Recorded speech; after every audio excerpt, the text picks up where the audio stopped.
Here are the latest updates from the Pna Newsroom. President Ferdinand Marcos Jr. sees the need for all nations to transform digitally to keep abreast of a changing world. In his speech during the 77th session of the United Nations General Assembly in New York City, Marcos pitched for the rapid adoption of digital innovations to enable all countries to keep up, noting that many nations are still struggling to adapt to digital technologies. Marcos expressed dissatisfaction over the prevalence of inequalities and inequities between rich and poor nations, which he said were evident amid the COVID-19 pandemic. Marcos underscores the need for the country to invest in digitalization to boost economic activities and bounce back from the pandemic. The development of advanced technologies is rapidly transforming human life and experience. We still barely understand how these transformations are unfolding and where they are leading. The imminent diffusion of these emerging technologies could solve many of our old problems, but they could also disrupt our political and social orders. Our governance structures must keep up. Meanwhile, Chief Presidential Legal Counsel Juan Ponce Enrile floated the idea of reverting back to the 1935 Constitution and doubling the number of elected senators. During the Senate hearing on the amendment of the 1987 Constitution, Enrile said it is best to revert to the 1935 Constitution as it is brief, simple, and easy to understand. Pero sa akin, ang magandang naging saligang batas ng Pilipinas ay yung 1935 Constitution.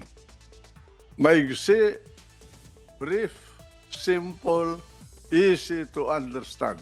Aking mungkahi, go back. That is my preference.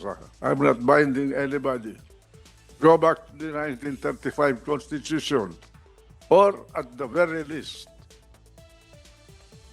if we want to change it, immediately go to the 1973 Constitution. Enrile also proposed a doubling of elected senators to 48, noting that the current number of 24 senators have been mandated under the Constitution with only about 12 million Filipinos. But with more than 100 million in population, Enrile suggests to double the number of lawmakers to 48, of which 16 will go out every 2 years. The country is ready to deport around 280 foreigners who have become illegal employees of Philippine offshore gaming operators or Pogo. Justice Secretary Jesus Crispin Boying Remulla said the DOJ is calibrating its response against the employees.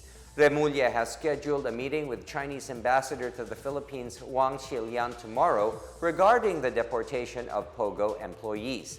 Moreover, he added that around 40,000 employees may be staying in the country illegally. Among them are workers of about 216 previously licensed Pogo companies that have stopped paying their dues. Remulla said he opts for a summary deportation to prevent congestion of jails. Self-employed individuals, including farmers and fisher folk, can now avail of a new contribution payment scheme under the Social Security System, or SSS. Under the new schedule, self-employed SSS members can pay monthly contributions in the past 12 months before October 2022 or from October 2021 to September 2022. SSS President and Chief Executive Officer Michael Regino said this is to ensure they can pay their contributions conveniently in a flexible schedule despite not having a regular monthly income.